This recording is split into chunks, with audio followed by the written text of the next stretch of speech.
नमस्कार, मुद्दा देख रहे हैं आप और मैं हूं आपके साथ ज्योति सांगवान। एक तरफ बाढ़ के चलते देश का एक बड़ा हिस्सा प्रभावित है, तो हरियाणा में सियासी बयानबाजी की भी मानो बाढ़ आ गई है।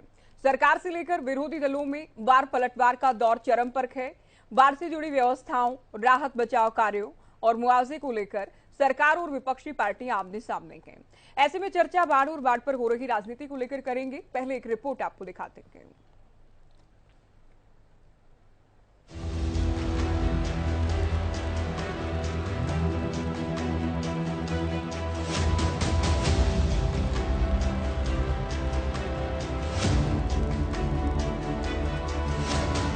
हरियाणा समेत उत्तर भारत के कई राज्यों में जहां बारिश और बाढ़ ने तबाही मचा दी, तो वहीं बयानों की बरसात से सियासत की बाढ़ को तूल मिल रही है। हरियाणा में सरकार राहत बचाव और लोगों तक मदद पहुंचाने का दम भर रही है, तो विरोधी दल सरकार पर बंदोबस्त न करने और मुआवजा कम देने के आरोप लगा रहे हैं। ऐसे में सीएम मनोहर लाल ने प्रभावित जिलों का दौरा किया और हालातों को लेकर बताया कि बरसात से नदियों का जल स्तर बढ़ा है, लेकिन सरकार लोगों तक मदद और सहायता राशि पहुंचा रही है। यमुना का जल स्तर भी बढ़ा, गग्गर का बढ़ा है, लेकिन उन इलाकों में असर इसका कुछ समय के बाद जाएगा। हो सकता है असर कम पड़े, क्योंकि बाकी जगह पानी का जो फैलाव हुआ है वहाँ पानी अब निकल गया है, तो पानी के यानी एक प्रकार से वहाँ समाने की अभी फैलाव होने की जो गुंजाइश है, तो आगे पानी कम जाएगा। फिर भी हम जल्दी पानी को अगर निकालें ताकि पानी का बहाव तेज बने, तो इस ओर हम लगे हैं। जहां तक कोई भी नुकसान है उसके मुआवजे के लिए हमने पोर्टल अपना खोल दिया है, क्षतिपूर्ति, उसमें किसानों के लिए भी, और उसमें आज से अन्य कोई नुकसान है उनके लिए भी, हर प्रकार का, और उसको वेरीफाई करेंगे। 7 दिन में वेरीफाई होगा और 7 दिन के बाद वेरीफाई के बाद इसी प्रकार जैसे आज आपके सामने मुआवजा हम दे रहे हैं, ऐसे मुआवजे बाकी भी लोगों को जो प्रभावित है उनको दे दिया जाए। सीएम ने आगे बताया कि हरियाणा सरकार मृतकों के आश्रितों को भी आर्थिक मदद दे रही है। अभी 35 लोगों की कंफर्म हमारे पास जानकारी है, जिनको आज जो है ये राशि बांटी गई है। पूरे हरियाणा में बांटी गई सर? पूरे हरियाणा में 8 जिलों में ये संख्या रही है। जैसे 6 संख्या यहाँ की है, 8 संख्या अम्बाला की है, अलग अलग जिलों की है, कहीं 2, कहीं 4, कहीं 3, तो सब जिलों को आज जो है उनको एक प्रकार का टोकन जो है, कहीं चेक के माध्यम से, कहीं पत्र के माध्यम से पैसा सीधा आरटीजीएस से उनके खाते में जाएगा। एक तरफ सीएम मनोहर लाल आर्थिक मदद का दावा कर रहे हैं, तो वहीं नेता प्रतिपक्ष भूपेंद्र हुड्डा सरकार को पोर्टल को लेकर निशाने पर ले रहे हैं और 40,000 प्रति एकड़ मुआवजे की मांग कर रहे हैं। भारी नुकसान हुआ है। मैं गया था कल सिरसा, फतेहाबाद, वहाँ लाखों एकड़ जो है फसल बर्बाद हो गई। कई ढाणियाँ पूरे गांव डूब गए। ट्यूबवेल के जो कोठे थे वो डूब गए। पशुओं के लिए चारा नहीं है, तो राहत तेजी से करना चाहिए। और जो जितना 8-8, 10-10 पानी खड़ा है, जो 100% खराब होगी फसल, और जिस हिसाब से पानी खड़ा है लगता है अगली फसल भी नहीं बो पाएंगे, तो वहाँ कम से कम 40,000 रुपया प्रति एकड़। वहीं नेता विपक्ष के वार पर सीएम ने पलटवार करते हुए पोर्टल के विरोध को लेकर नसीहत दे डाली। देखिए, जो चीज़ आप अभी थोड़ी देर पहले पूछ रहे थे कि कितना जल्दी आप दे देते हैं, वो कैसे संभव है, वो इस पोर्टल के द्वारा ही संभव है। और इस पोर्टल का अगर वो विरोध करते रहेंगे तो जनता उनको सबक सिखा देगी, क्योंकि इन पोर्टल्स का बहुत बड़ा लाभ जनता को दिख रहा है। 100 के लगभग पोर्टल हैं, एक नहीं है। जो हालांकि आईटी का काम आज से 25 साल पहले शुरू हो चुका था, लेकिन ये लोग आईटी के समय में बिल्कुल इसको इम्प्लीमेंट करने के लिए अपनी सरकार के समय प्राय शून्य रहे हैं। हमने आने के बाद उसका सारा उपयोग किया है और जो लाभ उनको हो सकते हैं वो दिलाए हैं। उधर हरियाणा बीजेपी प्रभारी ने कांग्रेस नेता राहुल गांधी को अशुभ बताते हुए हरियाणा में बाढ़ के हालात के लिए जिम्मेदार ठहराया, तो वहीं नेता प्रतिपक्ष भूपेंद्र हुड्डा ने विप्लव देव को नॉर्थ ईस्ट के राज्यों पर ध्यान देने की नसीहत दी है। जो राजपुत्र ये हरियाणा के मेरे भूमि में आया था, आके खेती लगा रहा था। जिस दिन खेती लगाया उसी दिन हरियाणा के पूरे जमीन डूब गया। मेरे मित्रों, हमारे किसानों का प्रदेश है और किसान को कल्याण के लिए नाटक करने के लिए, ड्रामा करने के लिए आया है। भगवान ईश्वर भी नहीं सहन कर पाया और पूरा हरियाणा को धो डाला इस पाप से, जो हरियाणा पाप के साथ नहीं जाने वाले। जब से वो यहाँ आए हैं, जब से वहाँ क्या हो रहा है भाई नॉर्थ ईस्ट में, ये बंदे देखे ना, अपना देखें जाके वहाँ क्या हो रहा है मिजोरम में। जाहिर है हरियाणा में बाढ़ को लेकर सियासत शिखर पर है। कहीं राहुल गांधी को जिम्मेदार ठहराया जा रहा है तो कहीं मुआवजे और व्यवस्थाओं को लेकर विपक्ष सरकार पर वार कर रहा है। तो वहीं पंजाब से लेकर हरियाणा और दिल्ली तक वार पलटवार जारी है। लिहाजा देखना यह है कि बाढ़ को लेकर बने हालात कब सामान्य होते हैं और कब ये सियासत की बाढ़ थमती है। News desk, Haryana news. तो सत्तासीन पार्टियों के दावों और विरोधी दलों के आरोपों में कितना दम है, कितनी सच्चाई है, इसको लेकर चर्चा करते हैं। कुछ खास मेहमान हमारे साथ जुड़ गए हैं। हरियाणा बीजेपी प्रवक्ता कृष्ण ढूल जी हमारे साथ हैं। हरियाणा कांग्रेस से प्रवक्ता केवल ढींगरा जी डिबेट में जुड़े हैं। इनेलो का पक्ष रखने के लिए रजत पंजेटा जी हमारे साथ हैं। आम आदमी पार्टी से प्रवक्ता सुखबीर तंवर जी स्टूडियो में मौजूद हैं और राजनीतिक विश्लेषक डॉक्टर गुरमीत सिंह जी हमारे साथ जुड़े हैं। स्वागत है आप सभी का। शुरुआत बीजेपी से होगी। ढोल साहब, विपक्ष आरोप ये लगा रहा है कि आप लोग जो दावे कर रहे हैं बाढ़ को लेकर, राहत बचाव को लेकर, मुआवजे को लेकर, वो धरातल पर नहीं पहुंचे। नहीं, ऐसा नहीं है ज्योति। हरियाणा की मनोहर सरकार ने जितनी जल्दी से आपदा प्रबंधन को लेकर के प्रयास किए हैं वो मुझे लगता है बहुत ही सराहनीय प्रयास है। माननीय मुख्यमंत्री जी ने खुद सबसे पहले पूरे हरियाणा के जो बाढ़ ग्रस्त इलाका था उसका दौरा किया और जब उन्होंने ये देखा कि हमारे 12 जिले हरियाणा में बाढ़ से प्रभावित हैं, चाहे वो पंजाब से पानी आया है, चाहे वो हिमाचल से पानी आया है, और पहले भी मैंने जैसा कहा कि ये जो प्राकृतिक आपदा का विषय है हमें इसको राजनीति से दूर रखने का प्रयास करना चाहिए। और मैंने अपने सभी साथी प्रवक्ताओं से किया है हम इसके बीच में राजनीति ना घुसाएं तो ज्यादा अच्छा है, क्योंकि मेरे साथी जो पहले बोलते रहे हैं कि वो हरियाणा में फ्लड मैनेजमेंट जो अपनी फ्लड कंट्रोल बोर्ड की मीटिंग होती है वो नहीं की, क्यों प्रयास नहीं किए। तो मेरा ये कहना है तो क्या पानी हिमाचल से आया तो हिमाचल की सरकार कांग्रेस ने किए थे क्या? तो आम आदमी पार्टी की पंजाब में सरकार है, उन्होंने पर्याप्त अपने लिए साधन जुटाए थे क्या? तो मुझे लगता है कि अगर हम कितने भी प्रयास कर लें प्रकृति से हम लोग नहीं जीत पाएंगे। तो विषय ये है कि इस प्रकार की जब प्राकृतिक आपदाएं हैं तो उन प्राकृतिक आपदाओं में हम लोगों को समाज के साथ मिलकर के राजनीति से ऊपर उठ करके प्रयास करना चाहिए। और मनोहर जी ने चाहे वो पशुओं के लिए इंतजाम किए हैं, चाहे वो जो इलाके बाढ़ ग्रस्त हुए हैं मुआवजे की बात है, चाहे वो फसलों की बात है, चाहे वो मवेशियों की बात है, चाहे वो घर की मरम्मत की बात है, उसमें हम सब लोगों ने मानक बना करके सर्वे करवा करके पोर्टल भी बना दिया है, क्षतिपूर्ति पोर्टल। उस पर अगर आदमी चाहे तो अपनी तत्काल जो है हेलो पोर्टल खोल दिया गया है दरअसल। हाँ, पोर्टल खोल दिया है और उस पोर्टल पर हमने उस व्यक्ति को अधिकार दिए हैं कि वो खुद अपना क्षतिपूर्ति का पोर्टल पर डालेगा कि मुझे इतना नुकसान हुआ है और उसकी तहसीलदार के माध्यम से, एसडीएम के माध्यम से, डीसी के माध्यम से उसको करेक्ट करवा करके उसका मुआवजा तत्काल उसके खाते में डाल दिया जाएगा। इस प्रकार का एक प्रोविजन हमारी सरकार ने कर दिया है। 34 लोग जो इस आपदा का शिकार हुए उनको माननीय मुख्यमंत्री जी के माध्यम से उनको हमने सहयोग राशि जो है वो दे दी है।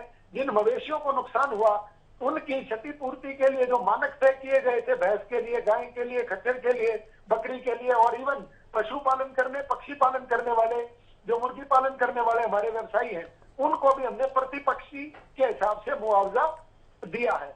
बाढ़ को अगर मकान में पूरा मकान गया है तो उसके लिए अलग पैसा दिया है, कुछ क्षति उड़ते उसका अलग पैसा दिया है। तो इस प्रकार से अलग अलग पोर्टल पर, मतलब एक पोर्टल पर जाकर के एक व्यक्ति अपनी अलग अलग चीजों के नुकसान का ब्यौरा जो देगा, जो मृतकों के परिजन के आश्रित के उनको मुआवजा दिया जा चुका है, बाकी के लिए प्रक्रिया जारी है। केवल ढींगरा जी, पहली बात तो बीजेपी ये उम्मीद कर रही है और साथ ही नसीहत भी दे रही है कि विपक्ष कम से कम ऐसे मौके पर राजनीति ना करे। दूसरा ये कहना है कि प्राकृतिक आपदा के इसमें क्या सरकार कर सकती है, जब बरसात इतनी हो तो कितने भी इंतजाम किए जाएं, प्रयास किए जाएं, तमाम नाकाफी हैं। देखिए, जो ये 12 जिले बाढ़ के प्रभावित हुए, इस पर सरकार ने क्या किया? अगर हम कुछ बोले तो सरकार को तकलीफ है कि हम बोल क्यों रहे हैं, अगर हम ना बोले तब भी सरकार को तकलीफ है कि सत्ता पक्ष गुम है। अगर हम कोई बात उनको चिताएं तो भी गलत है, ना चिताएं तो भी गलत है। तो ये सत्ता पक्ष की उम्मीद है। सत्ता पक्ष ये चाहती है कि आप कुछ मत बोलो, हम जो है चाहे बाढ़ आए चाहे लोग डूब जाएं, हमें कोई लेना देना नहीं है। और कोई आदमी विपक्ष का बोले तो उसका मुंह बंद करने के लिए ऐसे शब्द लाए जाएं और ऐसे शब्द बुलवाए जाएं कि उसका मुंह बंद किया जाए। ऐसे नहीं होता। ये जो जब कांग्रेस की सरकार थी तो बीजेपी वाले खूब बोलते थे और हम इनकी सारी बातों का जवाब देते थे। 2013 में भी बाढ़ आई थी, 2010 में भी बाढ़ आई थी। और 2010 में जब बाढ़ आई थी तो हमारे सभी लोग एक तो लोगों के लिए काम कर रहे थे, एक लोगों को प्रभावित लोगों को उनके सिस्टम तक पहुंचा रहे थे, उनको उनकी सहूलियत के लिए उनके खाने का प्रबंध कर रहे थे। अब क्या हुआ, जब 2-2 साल से जो सरपंच थे उन लोगों ने इनको लिख के भेजा हुआ था, नालों की सफाई करवाओ, सिल्टों को ठीक कराओ, ठोकरों को मजबूत करो, लेकिन अवैध माइनिंग लगातार होती रही। 2 साल सरपंचों के जो अब लिखे हुए उनके जो आश्वासन वो थे कि वो उनके सारी चीजों को ठीक किया जाए, उन सारी चीजों को दरकिनार करते हुए सरकार चुप बैठी रही। और उसके बाद जब पानी ज्यादा आया, जरूरत से भी ज्यादा आया, तो सरकार बेबस हो गई और शांत पे बैठी है। आज भी शांत है। अब तरीका ढूंढ रही है पोर्टल का। अब पोर्टल का तरीका इसलिए ढूंढ रही है कि 4 लाख एकड़ जो भूमि डूब गई पानी के अंदर, उसको लोग पोर्टल पे डालें। अब पोर्टल जो है कभी खुलेगा कभी नहीं खुलेगा, किसी को समझ आएगा किसी को समझ नहीं आएगा। तो प्रदेश की जनता को बेवकूफ बनाने के लिए ऐसे पोर्टलों का इस्तेमाल कर रही है और लोगों को यह समझ में ही नहीं आएगा पोर्टल खोलना कहाँ है, कैसे प्रबंध। आप बताइए, जब बिजली ना हो, इंटरनेट ना चलते हो और पोर्टल जब कभी खुलता हो या कभी ना चलता हो तो लोग परेशान होंगे तो लोगों को मुआवजे नहीं मिलेंगे। ये है सरकार की नीयत, सरकार की नीति।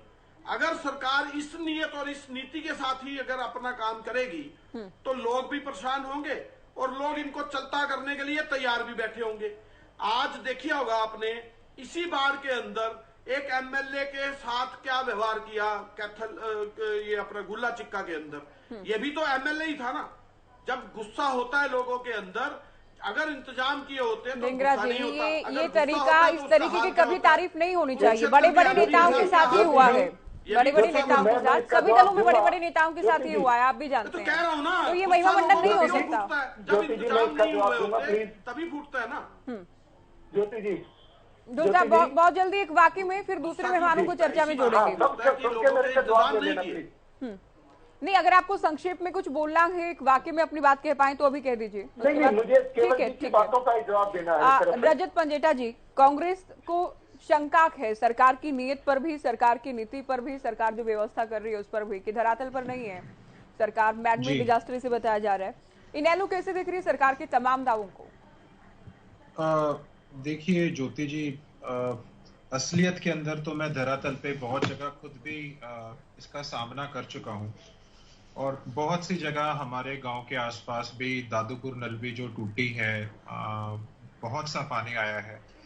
तो मुझे राहत कार्यों में किसान सबसे पहले तो जो शुरुआत की वो हमारे सिख भाइयों ने करी। उसके बाद किसानों ने ही किसानों की और दूसरे किसानों की जो है आपस में भाईचारे में मदद करी। सरकार मुझे फोटो खिंचाने के लिए तो जरूर आई और जब भी वो जनता के बीच में गई तो अच्छा होता कि जो बेचारे भूखे बैठे हैं उनके लिए कोई पानी पूनी साथ लेके जाते, खाने का सामान साथ लेके जाते, बजाय अपना, अगर आप कहीं तरह किसी तरह सरकारी तंत्र का इस्तेमाल करके आप एक्सेस कर सकते हो किसी जगह को। तो ज्योति जी, शाहबाद का अगर आप जीटी रोड से शाहबाद शुगर मिल आपकी तरफ जाना है तो वो रास्ता सबसे ज्यादा देर तक बंद रहा। कुरुक्षेत्र, अंबाला, यमुनानगर, करनाल बहुत बुरे हालात रहे। मैं इधर पंजाब पटियाला की तरफ नहीं जा रहा, मैं थोड़ा अपने हरियाणा की बात करूंगा, हरियाणा के संदर्भ में यमुनानगर ले लीजिए। तो बहुत ज्यादा बुरा हाल रहा इस साइड पे। और सबसे पहले जो मैंने आपको बताया, जनता ने, किसानों ने सबसे पहले आके रिलीफ वर्क के लिए कोई राहत सामग्री है, एक दूसरे की मदद करने का काम किया। सरकार न्यूज चैनल्स के ऊपर है, धरातल में नहीं है। आप धरातल पे अपनी टीम भेजिए, सबके इंडिविजुअल इंटरव्यू ले लीजिए, तब आपको पता चलेगा। हाँ, जब लोगों की गाड़ियां फंस गई तो ये थोड़ा एक बैरियर लगा दिया, भाई यहाँ पे खड्डा है, यहाँ पे, वो तो आपको देखने को मिलेगा कि भैया यहाँ सड़क टूट गई है, इधर ट्रैफिक डाइवर्ट कर दिया है, वो भी चलो पुलिस का जो किया उन्होंने किया। लेकिन अगर आपको ये लग रहा है कि सरकार ने राहत रूहत कहीं किसी को पहुंचाने का काम किया है, तो वो गलत होगा कहना। दूसरा, इनसे एक बात पूछिए, क्या दफ्तर भी बंद रखते हैं क्या? जिस तरह पोर्टल बंद रखते हैं, ये पोर्टल जो है वो एक गवर्नमेंट का है, पब्लिक के लिए यूज के लिए है। It should be open 24/7। It is a tool to blackmail and control public. Public के लिए पोर्टल है, पब्लिक की सुविधा के लिए। आप कौन होते हो उसे बंद करने वाले? क्या दफ्तर भी बंद रखोगे क्या दिन में कल को? आप पोर्टल हमने खोल दिया, ये खोल दिया। आप एक बात बताइए, अगर जनता का एक्सेस सरकार के लिए डायरेक्ट है और ऑफिस टाइमिंग्स हैं 5 बजे तक, तो आप किस लिए सरकारी पोर्टल्स को बंद रखते हैं? पंडिता जी, मुआवजा ठीक है, मुआवजा देना सामान्य काम से, तो इसकी कैसे तुलना करें? कैसे तुलना करें? ये ऐसा नहीं कि पूरा साल ही समय सीमा, सरकार कहती है टाइम बाउंड है, हम तो टाइम रहते मुआवजा देते हैं। जब हम ऐलान करते हैं समय सीमा के अंदर हम मुआवजा देते हैं, तो उसमें पूरा साल ही पोर्टल खुला रखा जाए, ये आप कह रहे हैं? ज्योति जी, आप क्या बात करते हैं? ये तो सिर्फ मुआवजे का पोर्टल है। हाँ। आपको पता है गवर्नमेंट की जितने भी और कोई लाइसेंस अप्लाई करना है, हाँ, सैकड़ों पोर्टल है, मुझे जानकारी है जी। वो सारे पोर्टल सरकार की मर्जी से बंद रहते हैं। रात को कभी 12 से 2 खोल दिया, कभी 1 घंटे के लिए खोल दिया, कभी 45। आपने जनता से फीस ले ली है, आपने पैसे ले लिए हैं, लेकिन पोर्टल बंद पड़े हैं। क्या बार बार आपसे जनता कोई दोबारा क्लेम करने का कोई आपको सुविधा नहीं है? एक बारी पैसे कट गए और आपका काम गवर्नमेंट का नहीं हुआ, क्या वो पैसे रिफंड का कोई सुविधा है? ब्लैकमेलिंग है सरेआम, और कुछ भी नहीं है। अभी बात हो रही थी यहाँ पे कि भैया जिस उसके ऊपर कि भाई आप एक बात बताइए, गुजरात में 110 लोग मर गए, वहां कौन गया था? 102 से 110 है। उत्तराखंड में बरसात से लोग मरे, 20 से 30 का आंकड़ा है। हिमाचल के अंदर 80 से 100 का आंकड़ा है, उससे भी ऊपर है। हरियाणा में 20+ है, वहां कौन गया था? मणिपुर के अंदर स्कूल्स में आगजनी हुई है, कल एक महिला को गोली लगने की खबर है। ठीक है, जब उन महिलाओं को निर्वस्त्र करके घुमाया गया था, तो 12 जून को नेशनल कमीशन फॉर वुमेन को ईमेल गई थी। इसके सहित 6 अन्य घटनाएं हैं, उनके बारे में नेशनल कमीशन फॉर वुमेन को इन्फॉर्म किया गया था। 15 मई को 18 साल की लड़की के साथ सेक्सुअल असॉल्ट हुआ। 3 मई को मणिपुर यूनिवर्सिटी कैंपस में हुआ, इंफल की, उसमें भी 2 यंग लड़कियों के साथ हरासमेंट हुई। 4 मई को नाइटिंगेल नर्स इंस्टीट्यूट में हादसा होता है। 5 मई को 2 मर्डर। आप क्राइम पर आप आई थिंक विषय से आप दूर चले गए, दूर चले गए। ये बहुत संगीन, बहुत महत्वपूर्ण विषय है जो आप उठा रहे हैं, लेकिन आज चर्चा का विषय नहीं है। इन पर बहुत चर्चा की जाने की जरूरत है, हम करते भी हैं, लेकिन आज हम बाढ़ को लेकर बात कर रहे हैं। नहीं ज्योति जी, ये मैं आपको बता रहा हूं, क्योंकि जो आपने एक टॉपिक रखा है, हाँ। कि एक फला इंसान वहां चला गया और बाढ़ आ गई, हाँ। और मुझे एक बात बताइए, देश में इतने हालात खराब हो रहे हैं, वहां कौन गया? जिसको जाना चाहिए था वहां वो नहीं गया। मैं ये ठीक है, मैं समझ रही हूँ, मैं आपका पॉइंट समझ रही हूँ, से अलग नहीं बात। ठीक है, आम आदमी पार्टी की बात करेंगे। सुखवीर जी, यहाँ आप लोग, आपकी पार्टी, आपके नेता हरियाणा हितैषी होने का दम भरते हैं, लेकिन पंजाब और दिल्ली की बात करें तो हरियाणा सरकार के नेता ये कहते हैं कि पंजाब में क्या हालात हैं, दिल्ली में क्या स्थिति है वो आप देखें। पंजाब में आप लोग कहते हैं हिमाचल से पानी आ गया, दिल्ली में आप लोग बहाना ये ढूंढते हैं, हरियाणा पर ठीकरा दरअसल फोड़ते हैं कि हरियाणा से पानी आ रहा, कि जिसके चलते हालात बेहद खराब हैं। देखिए ज्योति जी, इससे पहले कि मैं आपके सवाल का जवाब दूं, जिस प्रकार से अभी पंजेटा साहब बता रहे थे, निश्चित तौर पर करीब 3 महीने से जलते हुए मणिपुर और मातृशक्ति के विरुद्ध जिस प्रकार की अपमानजनक यौन हिंसा हुई है, उसमें राष्ट्र और विश्व हतप्रभ है। इसके अलावा प्रधानमंत्री, गृह मंत्री और पूरी की पूरी मणिपुर की सरकार बिल्कुल पूर्णतः विफल हो चुकी है। और जिस प्रकार से शंकर सिंह वाघेला जो गुजरात के नेता हैं, उन्होंने, जिनका जो भारतीय जनता पार्टी के भी नेता रहे हैं, उन्होंने क्या कहा है कि सरकार प्रायोजित हिंसा है गुजरात की तर्ज पे। ये बहुत महत्वपूर्ण विषय है। इसके अलावा आज जिस प्रकार से मणिपुर की आवाज उठाई गई और आम आदमी पार्टी के राज्यसभा सांसद संजय सिंह जी को पूरे सत्र के लिए निलंबित किया, निश्चित तौर पे ये राजनीतिक तानाशाही है और लोकतंत्र की हत्या का प्रत्यक्ष प्रमाण है। इस तरह की तानाशाही से सरकार को बचना चाहिए। और अभी कह रहे थे मुख्यमंत्री जी के बारे में, निश्चित तौर पे मुख्यमंत्री जी हवाई सर्वेक्षण करके और चद्दर तान के सो गए, कोई कुछ नहीं किया। और पोर्टल की भी बात करें तो भारतीय जनता पार्टी के प्रवक्ता, मैं अभी आपके सामने अप्लाई करके दिखाता हूं, अगर अप्लाई हो जाए तो। निश्चित तौर पे अभी प्रत्यक्ष को प्रमाण की आवश्यकता नहीं है, मुझे 3 दिन हो गए प्रयास करते हुए, वो पोर्टल नहीं खुल रहा है, जो अभी पंजेटा साहब ने जो बात बताई। और कह रहे पैसे दे दिए, आपने आकलन करवा लिया या करवा रहे हैं वो अलग बात है, कोई किसी को कोई पैसा नहीं दिया है। हाँ, पैसे का शोधन जरूर हुआ है, जिस तरह से कई हजार करोड़ जो बाढ़ के नाम पे, नियंत्रण के नाम पे जो विगत के बजट थे, मैंने पिछले डिबेट में डिटेल में आपको बताया था, मैं पुनरावृत्ति नहीं करूंगा। वो सारे के सारे पैसे, तटबंध तो कोई मजबूत हुआ नहीं, जो आपकी जिम्मेदारी थी, आखिर वो पैसा कहाँ गया उसमें बताएं और उसकी जांच कराएं।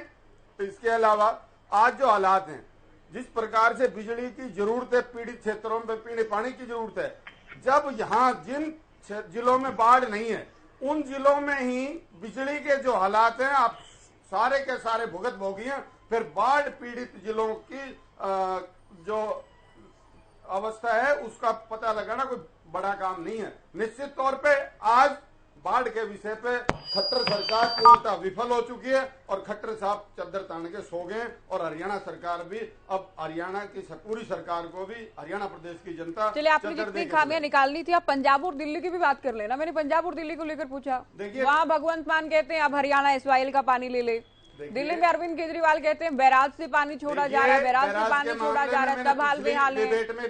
तो क्या दिल्ली और पंजाब सरकार को आप तैयारियों के लिए हाथ से क्लीन चिट दे रहे हैं कि बहुत अच्छी व्यवस्था की, बहुत अच्छी व्यवस्था की गई? अपने मुख्यमंत्री जी ने फ्रंट पे रह के खुद हर चीज का वहां पे जो प्रबंध करना था वो सारा प्रबंध किया है। आपने उनके वीडियो विजुअल देखे तो आप ये कैसे कह सकते हैं कि हरियाणा के सीएम चद्दर तान के सो गए, पंजाब के सीएम ने तमाम बंदोबस्त किए हैं? वो तो सबके सामने पंजाब के हाल, पंजाब के हालात भी सबके सामने है, दिल्ली का विषय है। निश्चित दिल्ली के हालात सबके सामने रही सरकार की, वो सब ने देखी। इसके अलावा और क्या है, अगर ये समय पे गेट खोल देते इस तरह की दिक्कत आती नहीं जिस तरह की दिल्ली में आई। इन्होंने जानबूझ कर दिल्ली को डुबोने का प्रयास किया है, वो प्रत्यक्ष प्रमाण की आवश्यकता नहीं है, इनकी जिम्मेदारी है। बराज में 24 घंटे दोनों बराज पेन के कर्मचारी मौजूद रहते हैं, ये दूसरे में ढेंगरा कैसे? सीएम साहब डैम और बैराज का अंतर स्पष्ट कर चुके हैं अरविंद केजरीवाल को। मैं वो बात आम आदमी पार्टी को मैं कह रहा हूँ कि क्या है बैराज और क्या होता है डैम, और वो वीडियो वायरल होने के बाद कैसे खुल गए, मैंने पिछली डिबेट में भी आपको बताया था। निश्चित तौर पे इस प्रकरण में इनकी जवाबदेही सुनने रही है और ये झूठ बोल रहे हैं इस बारे में। गुरमीत जी, आपने सभी पैनलिस्ट को सुना, पूरी चर्चा को सुना आपने। एक तरफ सरकार के दावे हैं कि हमने देखिए फटाफट जिन लोगों की जान गई उनके आश्रितों, उनके परिजनों को मुआवजा दे दिया है, पोर्टल हमने खोल दिया है तमाम हरियाणवी जिनको नुकसान हुआ के उनके लिए। दूसरी ओर विपक्ष ये कह रहा है केवल हवाई सर्वेक्षण हो रहे हैं, सरकार ने बंदोबस्त के नाम पर कुछ भी ऐसा नहीं किया जिससे आमजन को राहत मिले।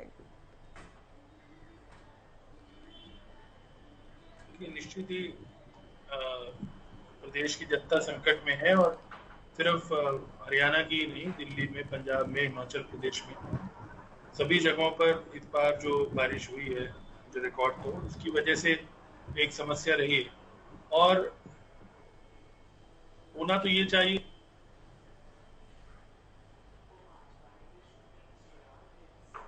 आपकी आवाज नहीं मिल रही है गुरमीत जी।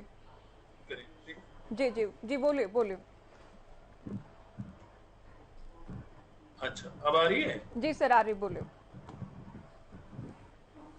मैं यही कह रहा था कि होना तो ये चाहिए कि हर राजनीतिक दल जो है वो अपने स्तर पर जो कुछ भी कर सकता है, जो मदद कर सकता है। अब तो समस्या आ गई, अब किसने नाले साफ नहीं कराए, किसने नहरें पक्की नहीं कराई, किसने जो है वो इलीगल कंस्ट्रक्शंस को बढ़ावा दिया जिसकी वजह से ऐसी स्थितियां पैदा होती हैं, वो तो लंबी बात है और वो 2 दिन में 1 दिन में तो हुई नहीं। जो हमारे यहाँ एक अनप्लैन्ड डेवलपमेंट होती है उसकी वजह से ये जल भराव की समस्या आती है। अभी तो यही है जरूरत, वक्त की जरूरत तो ये है कि जो जहाँ पे भी मदद कर सकता है अपने लेवल पे, राजनीतिक दल हो, स्वयंसेवी संगठन हो, बाकी लोग हो, वो लोगों को मदद पहुंचाएं, क्योंकि बयानों से तो किसी को कोई मदद पहुंचेगी नहीं। लेकिन अनफॉर्चुनेटली हमारे यहाँ यही होता है, जब भी कोई समस्या होती है तो राजनीतिक दल अपने अपने दावे करने लगते हैं और उनके दावे टोटल विरोधाभासी होते हैं। अगर एक दल की आप बात सुनोगे तो लगेगा कि वही सही कह रहा है, दूसरे दल की बात सुनोगे तो वही सही कह रहा है। लेकिन बयानों से नहीं, जनता को जो मदद मिलेगी उससे तय होगा। सरकार अगर मदद पहुंचाएगी समय से या पर्याप्त मदद पहुंचाएगी तो उस बात को जनता एक्नॉलेज करेगी, और अगर नहीं मदद पहुंचाएगी तो फिर विपक्षी दलों को कुछ कहने की जरूरत ही नहीं है, वो जनता खुद निर्णय करेगी, वो जनता का जो आक्रोश है वो सामने आएगा। तो इसलिए बयानबाजी से मुझे नहीं लगता कुछ हासिल होगा, और कोशिश यही करनी चाहिए कि जितनी अधिक लोग मदद कर सकें, जहां भी जिसकी जो सामर्थ्य है, चाहे वो आर्थिक तौर पे है या अन्य तरीके से है, राहत सामग्री को पहुंचाने से लेकर है और कोई प्रशासन पे दबाव बनाने से लेकर है, वो चीजें होनी चाहिए इंस्टेड ऑफ आरोपबाजी के। दिल्ली ने हरियाणा ने दिल्ली को डुबो दिया, हिमाचल ने हरियाणा को डुबो दिया, इन बातों का कोई अर्थ नहीं। बिल्कुल, बयानबाजी ना हो, सभी दल राजनीति से ऊपर उठकर लोगों की मदद करें, ये बात आप कह रहे हैं। ढोल साहब, विप्लव देव का बयान हमने सुना, रिपोर्ट में भी हमने सुनवाया। विप्लव देव को लगता है कि राहुल गांधी हरियाणा आए और हरियाणा में धान लगाए, हरियाणा के लिए अशुभ वो थे, इसके चलते हरियाणा में बाढ़ के हालात के। क्या वाकई इस बयान को गंभीरता से लिया जाना चाहिए? और क्या हरियाणा बीजेपी भी इस बयान में यकीन करती है, कृष्ण ढूल इस बयान में यकीन करते हैं कि राहुल गांधी के आने से बाढ़ आ गई? अने ज्योति, मैं बयान पर 2 मिनट के बाद आऊंगा। मैं उससे पहले एक बार भाई केवल धिंगड़ा जी ने जो कहा कि हमने जो है मरम्मत नहीं की, हमने नालों की प्रॉपर खुदाई नहीं करवाई, टाइम पर हमारी जो फ्लड मैनेजमेंट बोर्ड है उसकी मीटिंगें नहीं की, और अभी उन्होंने बड़ी गंभीरता से बताया कि हरियाणा में 2010 में बाढ़ आई थी, तो उस वक्त क्या हुआ था। तो इसका मतलब ये मानने को वो तैयार है कि उन्होंने भी 2010 में कुछ नहीं किया था तो बाढ़ आई थी। तो एक बात जब वो बोले तो इनसे ये पूछ लेना कि क्या 2010 में इन लोगों ने कोई इंतजाम नहीं किए थे, वो बाढ़ क्यों आई। दूसरा, इन्हीं का ऊपर राज्य है हिमाचल प्रदेश, जिसमें करीब 100 से ज्यादा लोगों की मृत्यु हो चुकी है और हजारों करोड़ों रुपए का जो है वहां पर नुकसान हो चुका है, और कुल्लू, मनाली, भुंतर और ये आसपास का जो इलाका है वो बुरी तरह से तबाह हो गया है। तो क्या इनसे ये पूछना चाहिए कि वहां की कांग्रेस सरकार ने बाढ़ के लिए किसी भी प्रकार का जो बाढ़ नियंत्रण बोर्ड है ना उसकी कोई मीटिंग ली थी और ना ही किसी प्रकार की उन्होंने तैयारियां की थी। ये क्रॉस क्वेश्चन मैं उनसे उनकी डिबेट के बीच में जब वो दोबारा आएंगे तो पूछूंगा। रजत पंडेता जी बता रहे थे कि पोर्टल खराब है, और सुखबीर भाई भी उछल कर बता रहे थे कि मैं अभी प्रत्यक्ष को प्रमाण की आवश्यकता नहीं है। तो मैं कहूंगा ज्योति जी, आपके स्टाफ के लोग अभी साथ में ही बैठे होंगे, आप उनसे बोलिए कि किसी भी एक किसान का डाटा लेकर के अगर वो पोर्टल पर अपने आप को किसान बता करके पोर्टल पर करेंगे तो अभी क्या भी अपलोड हो रहा है कि नहीं हो रहा है, ये भी एक प्रत्यक्ष को प्रमाण की आवश्यकता नहीं है। अभी डिबेट आधा घंटा और चलेगी इस विषय पर भी। मैं सुखबीर जी तो अभी कह रहे हैं कि ट्राई कर रहे हैं, ये साथ साथ प्रयास कर रहे हैं। नहीं, झूठ बोल रहे हैं, झूठ बोल रहे हैं। आप देखिए ना उन्होंने क्या कहा, उन्होंने कहा कि पंजाब में उनके भगवंत मान ने अगर मान लो पानी में उतर गए वो एक बार और पानी में खड़े होकर के चुटकुले सुना रहे हैं, तो आप ये मानिए कि वो किसान की बदहाली पर हंस रहे हैं कि बता रहे हैं। दूसरा, अगर उन्होंने वो सारे इंतजाम किए थे तो पंजाब में बाढ़ कैसे आ गई? और दिल्ली डूबने पर उन्होंने बता दिया कि हथनीकुंड बैराज से हमने पानी छोड़ दिया। हथनीकुंड बैराज की एक व्यवस्था है, और इनको तो यही अरविंद केजरीवाल से लेकर के आम आदमी के पार्टी के प्रवक्ता को यही नहीं पता कि बैराज और बांध होता क्या है। ये बातें मैंने भी इनको कही। आप मैं उम्मीद करूंगी आप मेरे सवाल के उत्तर पर आएंगे। क्या राहुल गांधी के आने से बाढ़ आ गई हरियाणा में? हरियाणा बीजेपी को लग रहा है ऐसा? अब मैं उस पर आता हूँ कि मैं इस बयान से कोई इत्तेफाक नहीं रखता कि हमारे प्रभारी विप्लव देव जी ने कहा कि राहुल गांधी जी ने धान लगाने का जो प्रयास किया उसके कारण बाढ़ आई। ऐसा मैं नहीं मानता, ये उनका व्यक्तिगत बयान हो सकता है। बड़े हमारे राजनीतिक मुख्यमंत्री भी रहे हैं वो एक प्रांत के, लेकिन ये तय है कि पिछले दिनों से जिस प्रकार से राहुल गांधी जी बचकानी हरकत कर रहे हैं, कभी वो स्कूटर मोटरसाइकिल के पास बैठ करके मैकेनिक बनने का प्रयास करते हैं, कभी वो रातों रात दिल्ली से और चंडीगढ़ शिमला जाना होता तो रात को ट्रक में बैठकर आ जाते हैं। इसमें बचकाना क्या है ढोल साहब? इसमें क्या बचकाना है? मुझे ये समझ में नहीं आता। कोई भी नेता, कोई भी लीडर जनता से किसी भी तरह से अपने तरीके से लोगों के बीच जा सकता है कि इसमें बचकाना आप कैसे डिसाइड करेंगे बचकाना है? मैं इसलिए बताना चाहता हूँ ज्योति, कृपया मेरी बात को अन्यथा मत लें। एक व्यक्ति 52 साल की उम्र में है, उसको आज तक ये नहीं पता धान कैसे लगाए जाते हैं, 52 साल की उम्र का व्यक्ति हो गया, उसको ये नहीं पता मोटरसाइकिल स्कूटर के लोगों का जीवन क्या है, तो हम कैसे उससे उम्मीद करेंगे कि वो देश को कैसे चलाएंगे? 50-52 साल का, वो 20-22 साल का नौजवान नहीं है जिसको जीवन में वो अगर नहीं निकलेंगे घर से तो आप कहेंगे ड्राइंग रूम से राजनीति कर रहे हैं, कभी आप लोग युवराज कहेंगे, कभी शहजादे कहेंगे, अब वो निकल रहे हैं तो आपको लगता है कि बचकानी हरकतें हैं। ठीक है, वो देखिए सुनिए, भारत जोड़ो यात्रा जो थी वो हरियाणा के नेताओं को, कांग्रेस को तो जोड़ नहीं पाए। भारत जोड़ने के लिए निकल गए जम्मू कश्मीर से कन्याकुमारी तक। हरियाणा के आज भी 5 नेता तो एक दूसरे से लड़ाई कर रहे हैं। हरियाणा में कांग्रेस जुड़ी नहीं, कभी हाथ से हाथ जोड़ो बना रही है, कभी शैलजा जो है वो भूपेंद्र सिंह हुड्डा के बयान को कहती है कि पार्टी का बयान नहीं है। इनके प्रधान उदय भांजी कहते हैं मैं किरण चौधरी को सीरियस नेता ही नहीं मानता। रणदीप सुरजेवाला को कहते हैं हमने तो बाहर बना रखा है, यहाँ उनको घुसने ही नहीं देंगे। तो आप सोचिए कि इनके जितने बड़े नेता भारत जोड़ो के लिए निकले हुए हैं, हरियाणा में अगर ये कांग्रेस को ही जोड़ लेंगे तो ही तो हम इनसे चुनौती मानेंगे। चलिए एक बार विषय पर लौटते हुए let me complete my sentence कि जो केवल जी ने कहा कि अगर हम बोलते हैं तो दिक्कत है और नहीं बोलते हैं तो कहते चुप रहते हैं। मैंने कहा नहीं, आप जो सार्थक मुद्दे हैं उन सार्थक मुद्दों पर विपक्ष की भूमिका में आकर के आंकड़ों पर खड़े हो, झूठ की राजनीति मत करो, क्योंकि झूठ की राजनीति अब नहीं चलेगी। आज ट्विटर है, आज गूगल है, हर व्यक्ति के पास जानकारी है कि हमने कितना मुआवजा दिया और कितना मुआवजा। तंवर जी कुछ कहना चाह रहे हैं बहुत जल्दी, फिर ढींगरा साहब के पास चल रहे हैं।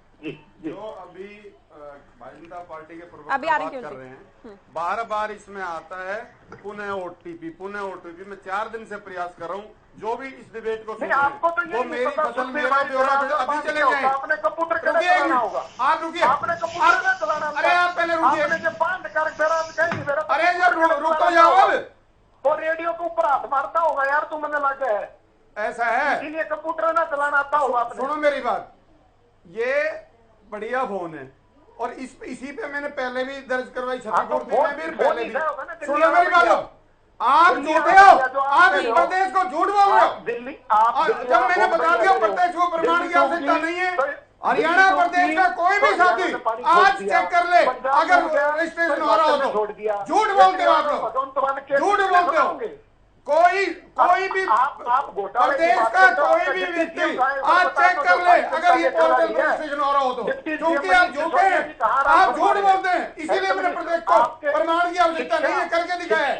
कोई भी साथी देख ले इसको। शिक्षा और हेल्थ का मॉडल दिया था। आप झूठे लोग हो। निश्चित तौर पे आम आदमी पार्टी का शिक्षा स्वास्थ्य का जो मॉडल है वो वैश्विक मॉडल है, और जिस प्रकार से बिजली और पानी फ्री है, और हरियाणा में क्या हाल आपने कर रखा है, आज पीड़ितों को पानी दिया आपने? नहीं, ऐसे नहीं, अपनी बारी में बोलेंगे। तंवर जी आप कुछ कह रहे थे, साहब आप सुने। आप जब दिखा दिया ना, है कुछ कहने के लिए? देखो आप नहीं है कुछ कहने के लिए। एक बार झूठे लोग हो, आप भी झूठे हो और आपके मुख्यमंत्री भी झूठे हैं, हर बात में झूठ बोलते हैं। पोर्टल के नाम पे हरियाणा प्रदेश को बेवकूफ बना रखा है। पोर्टल के नाम पे आपने परिवार पहचान पत्र में 2 साल से ज्यादा लोगों को लाइन में लगा रखा है। पोर्टल के नाम पे आपने 5.5 लाख से ज्यादा लोगों की पेंशन काट दी। पोर्टल के नाम पे आपने 10 लाख से भी ज्यादा लोगों के राशन कार्ड काट दिए। आप झूठे लोग हो। दिल्ली मॉडल का शिक्षा और स्वास्थ्य बहुत बढ़िया, वैश्विक स्तर पे इसकी चर्चा हो रही है, ये परिचर्चा हो रही है, पूरा विश्व उसकी प्रशंसा कर रहा है। मैं अभी चर्चा को आगे ले जाते हुए आप लोग अपने अपने समय में बोला कीजिए। नहीं देखिए, चिल्ला चिल्ले में समझ नहीं आता आप लोग क्या बात कर रहे हैं। केवल ढींगरा जी पोर्टल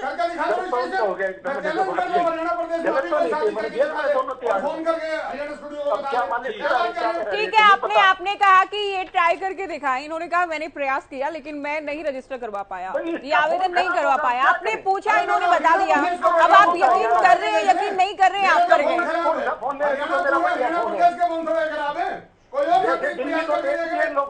चलिए दर्शक ट्राई कर लेंगे। जो भी दर्शक इस वक्त देख रहे हैं, अगर वाकई किसी को नुकसान हुआ है तो जाहिर है वो पहले से ही प्रयास कर रहे होंगे, वो पहले प्रयास कर रहे होंगे। अब रजत जी भी कुछ बोलना चाह रहे हैं। केवल ढींगरा जी आएंगे पंजिटा जी आपके पास। ठीक है ढोल साहब, ठीक है, आपकी बात आ गई है। आपने विस्तार से अपनी बात कह दी, अभी आप सुने। ये पोर्टल से इतनी परेशानी क्यों है केवल जी? आज सीएम साहब ये कह रहे थे कि हम सैकड़ों पोर्टल लेकर आए हैं, जनता खुश है, जनता को अच्छा लग रहा है हमारा काम। केवल कांग्रेस को या विरोधी दलों को परेशानी है इस बात से? नहीं, जनता को ही खुश नहीं है, जनता को ही दिक्कतें आ रही हैं, वही बात विपक्ष उठा रहा है। अब देखिए, अभी इन्होंने कहा था आंकड़ों सहित बात करें, मैं आंकड़ों सहित करता हूं।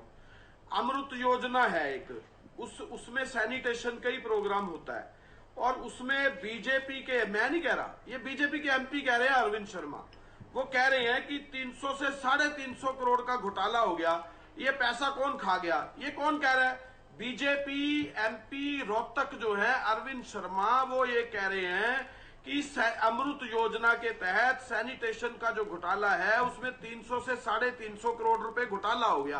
तो वो पैसा कौन खा गया, ये तो ये बताए ना, आंकड़ों से ही तो बोल रहा हूं, इसका जवाब दे। और उसके बाद 100 स्मार्ट सिटियां बननी थी, 100 स्मार्ट सिटियां हरियाणा के अंदर जो उसका हिस्सा था, उसमें करनाल भी है, गुड़गांव भी है, तो फिर ये डूब क्यों रही है जब स्मार्ट सिटियां बन गई? तो ये भी आंकड़ों सहित बताए ना, स्मार्ट सिटियां तो बन गई और पानी में वो डूब गई, तो स्मार्ट सिटियां है क्या वो? या तो आकलन करें कि हम स्मार्ट सिटियां नहीं बना पाए, या कहें कि हमने स्मार्ट सिटियां बनाई थी और वो पानी में डूब गई। कोई तो बात होगी ना सही। अभी आंकड़ों सहित है, ये बात इनको ढुल साहब को समझाएं कि आंकड़ों सहित ही जवाब दें। हम विपक्ष में बैठे हैं, और गुरमीत जी भी ने यह भी कहा कि इसके ऊपर राजनीति नहीं करनी चाहिए। हाँ, अभी रुकिएगा ढुल साहब, आएंगे आपके पास बाद में। जनता ही तो आक्रोश बताएगी, लेकिन जनता जो आक्रोश कर रही है उसके लिए क्या हम बात ना करें? क्या हम ये कहें कि स्मार्ट सिटियां बन चुकी हैं, उसमें पानी जो है अपने आप स्मार्ट सिटियों के राही जो है सारे सीवरेज सैनिटेशन जो है वो ठीक हो चुका है, और वही स्मार्ट सिटियां तो डूब चुकी हैं जो ये स्मार्ट सिटियां बना रहे थे। तो 9 साल के अंदर वो स्मार्ट सिटियां डूबी क्यों? अमृत योजना में बीजेपी के एमपी ये क्यों कह रहे हैं कि ये घोटाला हो चुका है? और ये विप्लव देव जी जो राहुल गांधी पे कटाक्ष कर रहे हैं हरियाणा के अंदर आने पे, अब इनको बताओ क्या कहेंगे? ये दुष्यंत चौटाला जी को देखे पहले, ये कह रहे थे प्रेमलता जी चुनाव लड़ेंगी। दुष्यंत चौटाला ने क्या जवाब दिया था इनको? पहले अपने जवाब तो सोच लें, जो साझीदार बने हुए हैं जेजेपी बीजेपी, ये अपने पहले सवाल जवाब देख लें, उसके बाद तो दूसरे पे कटाक्ष करें ना। ठीक है, इस पे कह चुके हैं, वो उनका व्यक्तिगत बयान है, ढोल साहब डिफेंड नहीं कर रहे हैं, ये डिफेंड, ये बचाव नहीं कर रहे उनके बयान का, ये कह रहे हैं उनका व्यक्तिगत बयान है, ये कोई हरियाणा बीजेपी या बीजेपी प्रवक्ता का स्टैंड नहीं है, ये लेकिन बीजेपी का ऑफिशियली नहीं कहना है। वो भी तो इनके प्रभारी हैं, इन्होंने तो कह दिया कि हमने पल्ला झाड़ लिया अपने प्रभारी से, लेकिन प्रभारी जो बयान दे रहे हैं, ठीक है, वो प्रेमलता जी के बारे में भी तो दे रहे हैं, उनको चुनाव लड़ाएंगे, और उधर दुष्यंत क्या कह रहे हैं? पंजेटा जी को कुछ काउंटर करना है, और दूसरा सारी अपनी अपनी बातें हैं। कांग्रेस में तो इनको फूट नजर आ रही है, इनकी पार्टी में जितनी फूट है वो तो किसी से छुपी नहीं है। ये प्रेमलता जी को, प्रभारी को, विप्लव देव को, दुष्यंत को, सारी चीज को, ये अनिल विज कहते हैं जो मेरे पास सीआईडी डिपार्टमेंट है वो है नहीं, तो डिटेल करने वाली बात है, सीआईडी होती है होम मिनिस्टर की। ठीक है, पुराने वो बयान क्या कहते हैं? हम एग्री कर रहे हैं आपकी बात से, लेकिन ये पुराना मुद्दा है। क्या बयान कहता है? ठीक है, पंजेटा जी को कुछ काउंटर करना है। सरकार का मुद्दा है, पुराना कैसे हो गया ये? इसी 9 साल का तो मुद्दा है, इसी 9 साल की कट्टर सरकार का मुद्दा है ना, क्यों पुराना कैसे है? आज का तो मुद्दा नहीं है, तो पुराने मान लेते आज का तो मुद्दा नहीं है, सारी चीज को पुराना मान लीजिए। होम मिनिस्टर इसी कार्यकाल का मुद्दा है, लेकिन आज का मुद्दा नहीं है। ओके ढींगरा साहब, आपकी बात आ गई है, सुन लिया है आपको। ढोल साहब आप भी सुनिए, अभी पंजेटा जी बड़े धैर्य से सबको सुन रहे हैं, इसका मतलब ये नहीं कि हम उनको समय नहीं देंगे, नहीं ऐसे नहीं। पंजेटा जी देखिए, एक तो जो जिनकी जान गई है, मृतक जो रहे, आंकड़ों से ही जवाब लेना इनसे। ठीक है केवल जी, आप जवाब लेंगे, इनसे जवाब तभी लेंगे जब समय बचेगा। पंजेटा जी, एक तो देखिए मृतकों के आश्रितों को मुआवजा दे दिया गया है, दूसरा ही लिस्ट मेरे पास है जिसमें चाहे फसलों का नुकसान हो, मकान का नुकसान हो, पशुओं का नुकसान हो, किसी भी तरह का नुकसान हो, सरकार ने बाकायदा इसको डिसाइड कर लिया है कि इतना इतना मुआवजा दिया जाएगा, ये प्रक्रिया रहेगी, तब तक ये मुआवजा दे दिया जाएगा। तो क्या आपदा की स्थिति में सरकार की तारीफ नहीं होनी चाहिए कि सरकार, आप ठीक है, मैं पंजेटा जी से उत्तर ले लूं इस बात का कि सरकार कम से कम मुआवजा, एक आदमी की डेथ हो गई उसको 20 लाख से ज्यादा मिलना चाहिए, ये तो 4 लाख रुपए का है मुआवजा। ठीक है, मैं इनेलो से पूछ लूं क्या, मैं इनसे उत्तर ले लूं क्या, मैं इनसे उत्तर ले लूं? पंजेटा जी भी तो नहीं, ये भी तो डिबेट में आए हैं ना केवल जी। हाँ लीजिए लीजिए, लेकिन ये भी कमोबेश आपकी भाषा में ही बात करेंगे। इनको भी मुआवजा कम ही लगेगा। आप सुनिएगा पंजिटा जी बोलिए, कांग्रेस कह रही कम है मुआवजा। जी देखिए ज्योति जी, ये मुआवजे की लिस्ट पहले आ चुकी है, लेकिन सबसे पहले इसके लिए हमने 1-2 दिन पहले पत्र पे लिखा है। खासकर हमने सिरसा फतेहाबाद में जो रानिया एलनाबाद कालावाली का जो क्षेत्र है, जहां से बाढ़ से देखो फसल सारी बर्बाद हुई, पशुओं का नुकसान हुआ, चाहे राशन है उनका, चाहे किचन्स बह गई, चाहे जहाँ ट्यूबवेल्स हैं वहां की जो मोटर है वो सब खराब हो गया। इन सब के लिए पत्र लिखा है कि रिलीफ वर्क, कोई राहत की कोई सामग्री नहीं अभी तक नहीं पहुंची है। सरकार की लिस्ट जरूर आई है, वो जब होगा, जो दुनिया से चला गया या जो पशु चले गए वो उसके लिए है। लेकिन आज की डेट में जहां राशन बह गया, आटा सारा कुछ भी है, जिनकी किचन सारी बह गई, उनको तो पीने के लिए और खाने के लिए रोटी सबसे पहले चाहिए, जीने के लिए। बिल्कुल, बाकी बातें बाद में। मैंने अभी बहुत इंपॉर्टेंट बात कहूंगा ज्योति जी, मैंने पहली बार सुना है कि राहत सामग्री बिना मिले और राहत सामग्री पोर्टल से मिल गई। मतलब राहत सामग्री दी नहीं गई, धरातल पे नहीं पहुंची, कहीं नहीं है, अब राहत सामग्री भी पोर्टल के थ्रू मिलेगी। मतलब आप सीधा जाइए, direct man to man contact कीजिए। आपका गवर्नमेंट एडमिनिस्ट्रेशन है, पटवारी है, तहसीलदार है, एसडीएम है, पुलिस की मदद लीजिए, एनडीआरएफ है, एसडीआरएफ है। डायरेक्टली उस घर तक पहुंचिए जहां इंसान भूखा प्यासा बैठा हुआ है। सबसे पहले तो वो रिलीफ वर्क चाहिए, उसका 2 टाइम के खाने का प्रबंध कीजिए, ब्रेड दे के आइए, पानी पीने का पानी दे के आइए। खाने पीने का सामान तो पोर्टल से थोड़ी ना मिल रहा है पंजिटा जी। नहीं, आप ये मुआवजा आर्थिक मदद जो है वो दी जा रही है, राहत सामग्री कुछ नहीं है, धरातल पे कोई राहत नहीं है। जो सब ये बात की बात है, जो चला गया दुनिया से, उसको तो पानी और खाना चाहिए ना। आप झूठ मत बोलिए, आपसे मेरा आग्रह है पंजिटा जी, आप सीनियर आदमी हैं, आप कैसी बात करते हो? चलिए अभी सुन लीजिए, अभी बात तो पूरी होनी थी इनके। सच बता दो, आपने क्या किया है वो बता दो, तो आपको कितने फूड के पैकेट बने, क्या फूड पे था, फूड का पैकेट किसी को काउंटर नहीं किया मैंने, तो बीच में किसी को बोला ही नहीं। केवल जी इनका उत्तर पूरा होने दीजिए, इनका जवाब पूरा होने दीजिए। मैं आप दोनों से कह रही हूँ, फूड पैकेट में खाना क्या था ये बता दें। चलो दूसरा बहुत महत्वपूर्ण बात नहीं केवल जी, नहीं आप सुनिए अभी, आप सुनिए अभी केवल जी 2 मिनट। मैं बता रहा हूँ ना, कहना चाहता हूँ, मैं भी बाढ़ इलाकों में दौरा करके आया हूँ, मुझे पता फूड पैकेट क्या कह रहे हैं। फूड पैकेट आप अपने समय में बता दीजिएगा केवल जी, मैं आपसे इतना निवेदन कर रही हूँ, आप अपने समय में समय मिलेगा। अभी मैं ज्योति जी एक बात और कहना चाहता हूँ, इरिगेशन डिपार्टमेंट हो, एग्रीकल्चर हो, रूरल डेवलपमेंट हो, वेलफेयर, एनिमल हस्बेंड्री, टूरिज्म, कोई भी हरियाणा का डिपार्टमेंट क्या 5 बजे से पहले बंद होता है? जो भी सरकारी, ये कहते हैं पोर्टल सुविधा के लिए है, मुख्यमंत्री कहते हैं सुविधा के लिए है, भाजपा प्रवक्ता कहते हैं सुविधा के लिए है, तो ये पोर्टल बंद क्यों रहते हैं? ये पोर्टल क्यों नहीं खुले रहे? होना तो ये चाहिए ये पोर्टल 24 घंटे खुले रहे जनता को। जब कोई किसी भी चीज का आप सुविधा के लिए दे रहे हो, या तो कोई सरकारी दफ्तर हो कि भैया इस टाइम तक ये इसकी जरूरत पड़ेगी, ठीक है, वो उसके बाद हॉस्पिटल भी बंद कर दिया कीजिए, 24 इमरजेंसी जरूरत ही नहीं है। कोई लॉजिक ही नहीं समझ में आता, पोर्टल भी बंद रहते हैं इनके, हम अपनी मर्जी से खोलेंगे। क्या कंट्रोल रखना चाहते हो आप? क्या सुविधा है असुविधा है? दूसरा अभी बात हो रही थी, मैं हैरानगी मानता हूं, भाजपा के प्रवक्ता बोल रहे हैं कि प्रदेश का प्रभारी जो एमएलए की लिस्ट डिसाइड करेगा। आप कह रहे हो आप उसके बयान से इत्तेफाक नहीं रखते? इतना बड़े पद का व्यक्ति, भाजपा का प्रभारी कोई बयान दे रहा है और यहाँ भाजपा का प्रवक्ता उसका मतलब उसको दिखा रहा है कि वो प्रभारी की मूर्खता है जो उसने ऐसा बयान दिया। मतलब वो एक हास्यास्पद सिचुएशन में आप लाके डाल रहे हो उनको। ऐसे तो देखिए यूएस में अभी कोई गया था हमारे देश का, अब स्टेट्स में बाढ़ आ गई, इनको जानकारी नहीं होगी, अब इनको आपकी टीम अपडेट कर देगी कि यूनाइटेड स्टेट्स में बाढ़ आई थी क्या नहीं अभी पीछे, और उससे पहले कौन गया था हिंदुस्तान का। तो आप ऐसे बयान अगर आपके कोई प्रभारी दे रहे हैं, या तो आप उसके लिए बोलिए कि मैं निंदा करता हूं और माफी मांगता हूं कि उन्होंने गलत बयान दिया, जो आपने करने का काम भी किया कि मैं इत्तेफाक नहीं रखता, आप इनडायरेक्टली बोल रहे हैं। और क्योंकि इस डिबेट में टॉपिक उठा है मैं इसीलिए बात कर रहा हूँ, ठीक है, और बीच में आप मुझे डिस्टर्ब ना कीजिए वरना मैं ये बात भी ना करता। सुखबीर तंवर जी, 15,000 प्रति एकड़ मुआवजा दे रही है हरियाणा सरकार। हालांकि उसमें कुछ शर्तें हैं, जिन फसलों की फिर से बिजाई हो सकती है उनको उससे बाहर किया गया है। तो क्या ये काफी समझा जाए? क्योंकि कांग्रेस की बात करें, इनेलो की बात करें, कहना ये है कि नाकाफी है। कांग्रेस तो बाकायदा 40,000 प्रति एकड़ की मांग कर रही है। देखिए ज्योति जी, निश्चित तौर पर ये जिस तरह के बाढ़ में और भी सारी दिक्कत परेशानी आई है, ये रकम निश्चित तौर पे कम है। हालांकि सरकार अगर ठीक तरीके से करेगी तो वो अभी कुछ टाइम है, अगर चीज़ें ठीक होंगी, लेकिन अगली फसल फिर उसके हिसाब से लेट हो जाएगी तो मुआवजा राशि बढ़ानी चाहिए।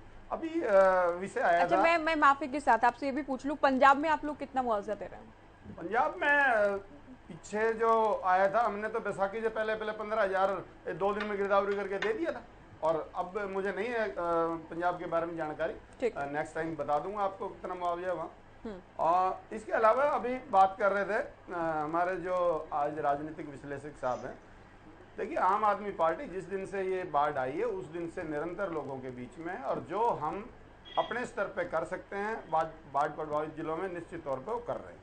और अभी एक आक्रोश की भी बात आई, हालांकि मैं उस प्रकरण का समर्थन नहीं करता, अत्यंत दुखदायी रहा, लेकिन विषय है आक्रोश का, और निश्चित तौर पे वो लोगों के आक्रोश का परिणाम था जो गोला चिका में हुआ। नहीं, तंवर जी, ना तो केवल ढींगरा जी बात कह सकते हैं, क्योंकि कांग्रेस के बड़े नेता की बात करें, आपकी पार्टी के सबसे बड़े नेता की बात करें, कभी स्याही फेंकना, कभी थप्पड़ तक जड़ देना, वो बिल्कुल भी हम उसकी ना तारीफ कर रहे हैं ना उसको जस्टिफाई कर सकते हैं। लोकतंत्र में गलत है, अगर किसी का आक्रोश भी है तो उसको जताने या व्यक्त करने का ही तरीका ठीक नहीं है। लेकिन आप लोग कैसे दूसरी पार्टी के नेताओं को निंदा करता हूं, लेकिन वो आक्रोश का परिणाम था, मैंने ये कहा। इसके अलावा जो बाढ़ पीड़ितों को सहायता पहुंचाने की बात है, माननीय शिक्षा मंत्री जी के खुद के गांव के सारे संपर्क टूट गए, कितने दिन तक कोई सहायता नहीं मिली, प्रत्यक्ष को प्रमाण की आवश्यकता नहीं है। एक पोर्टल की मैंने बीच में भी बात करी, अभी भी कर रहा हूं, जिस पोर्टल की बात कर रहे हैं, जब उन गांवों में बिजली नहीं है, उनमें कोई इस तरह के संसाधन नहीं है, तो पोर्टल चलेगा कैसे और वो कैसे उस पर दर्ज कराएंगे? ये बहुत महत्वपूर्ण सवाल है, धरातल की बात करनी चाहिए। हवाई बात करना, जैसे हवाई सर्वेक्षण कर दिया ऐसे ही हवाई बात कर रहे हैं। और मैंने प्रत्यक्ष में बता दिया और सारे प्रदेश के सामने कहा है, निश्चित तौर पे पोर्टल नहीं खुल रहा है। मैं 3 दिन से प्रयासरत हूं, ये सारा हरियाणा प्रदेश इस बात को जान रहा है। धरातल की सच्चाई पाओ, जो चीजें व्यवस्थित नहीं है उन चीजों को सरकार पूरी शक्ति के साथ बाढ़ प्रभावित जिलों में पूरी शक्ति के साथ उन चीजों को लगाए। और जिस प्रकार से प्रभारी के बयान से भारतीय जनता पार्टी के प्रवक्ता ने पल्ला झाड़ा है, निश्चित तौर पे ये दर्शाता है कि हरियाणा के भारतीय जनता पार्टी के प्रभावी और पूर्व मुख्यमंत्री विप्लव देव अप्रासंगिक हो चुके हैं।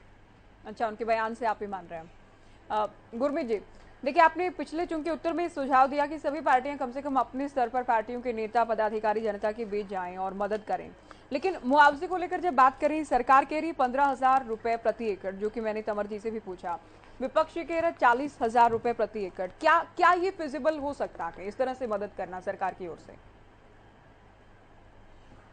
देखिए, चाहे वो एमएसपी की बात हो या जो भी हो, विपक्ष अपने तरफ से फिगर देता है और जो सरकार के आंकड़े हैं उनसे संतुष्ट नहीं होता है। और जो सरकार में अगर वही लोग हों तो फिर वही स्थितियां उलट जाती हैं। एक सिस्टम हमारे यहाँ बना हुआ है और आपको मालूम है, जब भी कोई इस तरह की प्राकृतिक आपदा आती है तो केंद्र सरकार भी राज्यों को मदद देती है और किस्तें जारी कर रहे हैं। ऑलरेडी इस तरह की किस्तें जारी आ रही हैं और इसके लिए बाकायदा असेसमेंट के लिए केंद्र से टीम आती है। वो कोई पोर्टल से नहीं चलती, वो फिजिकल जो कृषि मंत्रालय के अधिकारी हैं आमतौर पे या किसी और मंत्रालय के, उनकी एक टीम यहाँ पर आती है, वो असेसमेंट करती है, जिसके आधार पर केंद्र सरकार भी मदद करती है राज्य सरकार को। राज्य सरकार के अपने सामर्थ्य में इतना होता भी नहीं कि वो अपने स्तर पर इतनी बड़ी आपदाओं से निपट पाए। तो हरियाणा सरकार उसमें कितनी कोशिश कर रही है, केंद्रीय दल की रिपोर्ट के बारे में, अब ये सारी चीजें तो सरकार के स्तर पर तय होंगी।